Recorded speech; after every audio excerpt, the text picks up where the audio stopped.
शरदाच्या चांदण्यात अधिक आमचं गाव आहे. शरदाच्या चांदण्यात अधिक आमचं गाव आहे. तो नेत्रातील स्वप्न इथे सध्या उतरत आहे. नाही दिशाच घुमतो तो फक्त काटेवाडीचाच आवाज आहे. काटेवाडीचाच आवाज आहे.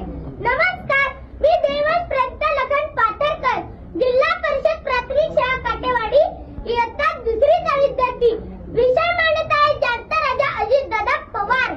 मित्रांनो, वरील काही ओळींवरून आपल्या लक्षात आले असेल की माझे गाव आहे पुणे जिल्ह्यातील बारामती तालुक्यातील काटेवाडी. माझे गाव म्हणजे कर्मयोग्यांची कर्मभूमी, धर्मयोग्यांची धर्मभूमी. अशा या कर्मयोगी धर्मयोगी भूमीमध्ये अनेक नवरत्ने जन्माला आली आणि यापैकी 52 कशी सोने म्हणजे आमचे लाडके अजितदादा पवार साहेब. कठोर शिस्त, स्पष्ट वक्तृत्व, धडाडीचे नेतृत्व, सर्वस्पर्शी कर्तृत्व, जनसामान्यांशी जुळलेला अनमोल नातं. कधी तिखट प्रहार, कधी हास्य खळखळत. आजवर त्यांनी परतून लावले संकटाचे कित्येक प्रहार. आव्हानांना पूर्ण उतरतात लढवय अजित पवार. अशा राजकारणातील दादा व्यक्तिमत्वाला विनम्रते अभिवादन करून मी माझ्या विषयाची सुरुवात करतो. अधिकांच्या राजकारणात दिलेला शब्द पूर्ण करण्यासाठी प्रसंगी नुकसान सहन करतील, टीका आणि टोकाचा विरोध सहन करतील, पण दिलेला शब्द पाळणारच. असे नेते बोटावर मोजणे इतकेच आहेत. बोले तैसे चाले त्याची वंदाळी पावले. या उक्तीप्रमाणे महाराष्ट्र राज्याचे दिवंगत उपमुख्यमंत्री नामदार श्री अजितदादा पवार साहेब यांचे नाव आवर्जून घ्यावे लागेल. प्रशासनावर मजबूत पकड, पक्ष संघटनेवर मजबूत पकड, दिलेला शब्द पाळणारे, पाहतो, करतो, बघू अशा शब्दांना ज्यांच्या शब्दसंग्रहात स्थान नाही. कार्यकर्त्यांची पूर्ण माहिती असणारे, कार्यकर्त्यांच्या अडीअडचणीला उभे राहणारे, जे पोटात तेच ओठावर असणारे, टापटीपणा, स्वच्छतेची आवड, वक्तशीरपणा या गुणांना जपणारे, पर्यावरणाविषयी आग्रह असणारे. महाराष्ट्राच्या राजकारणातील एकमेव उदाहरण म्हणजे श्री अजितदादा पवार. दादांकडून आलेली काम प्रशासनाच्या पातळीवर गतीने पुढे सरकायची. याचे कारण ते वेळेवर झाले नाही, तर दादांच्या रोषाला सामोरे जाण्याची तयारी अधिकाऱ्यांना ठेवावी लागेल. दादांचा आग्रह जनहिताच्या कामासाठी असायचा, त्यामुळे दादांकडून आलेली कामे वेगाने मार्गी लावली जायची. म्हणूनच प्रशासनात दादांचा जेवढा दरारा होता तेवढा आधारही होता. दूरदृष्टी, धडाडी, अचूक नियोजन, अचूक धोरण, अचूक निर्णय क्षमता यांच्या जोडीला माणुसकीचा ओलावा जपणाऱ्या या सामर्थ्यवान नेत्याच्या रक्तात फक्त आणि फक्त विकासाचे ध्येय भिनलेले होते.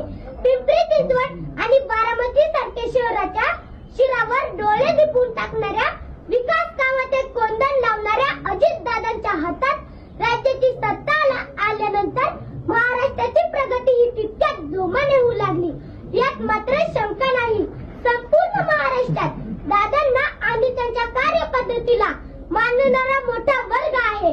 चुकीच्या कामांना दादा परखडपणे विरोध करतात, तर लोक उपयोगी कामात अडचण आली तर त्यांचा परखडपणा कामात दिसतो. काम झाल्यानंतर त्यांचे महत्व व दादांची कल्पक दृष्टी लोकांना समजते. महाराष्ट्रातील सर्वात कार्यक्षम नेता कोण, तर ते अजितदादा पवार होय.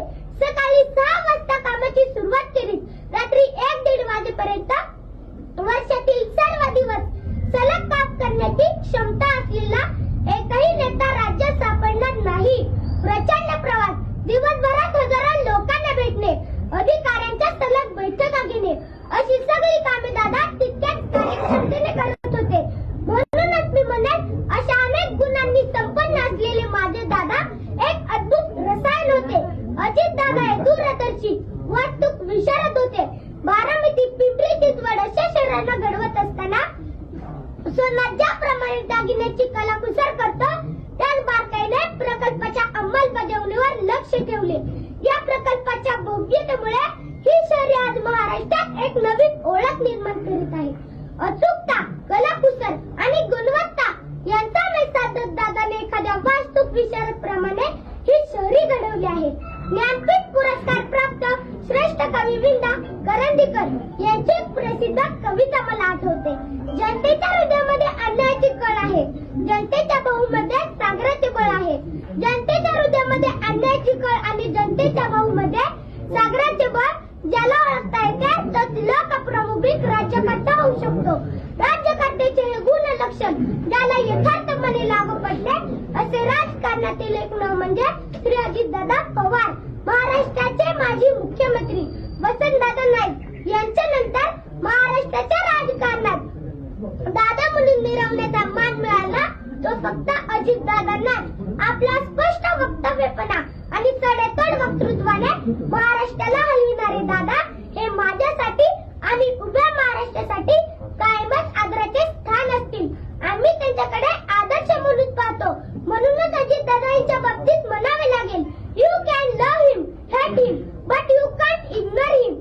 तुमच्यासारख्या आणि माझ्यासारख्या असंख्य व्यक्तींचा आदरवड असलेल्या दादांना माझ्या शब्द रूपातील श्रद्धांजली मी पुढील काव्यात व्यक्त करतो. हिमालयही तर तपतो जेव्हा सह्याद्री उभी राहते, वादळांनाही थांबावे लागते जेव्हा सिंह चालू लागतो. जेव्हा नेतृत्व दादांकडे येते तेव्हा महाराष्ट्र सुद्धा वेगाने दौडू लागतो. महाराष्ट्र सुद्धा वेगाने दौडू लागतो.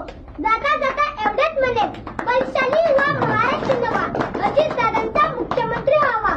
या माझ्या स्वप्नप्रमाणे महाराष्ट्रातील दादांवर प्रेम करणाऱ्या तमाम चाहत्यांच्या मनातील अर्धवट राहिलेले स्वप्न मनाशी कवटाळून तुम्हा सर्वांचा निरोप घेतो. जय हिंद, जय भारत, धन्यवाद.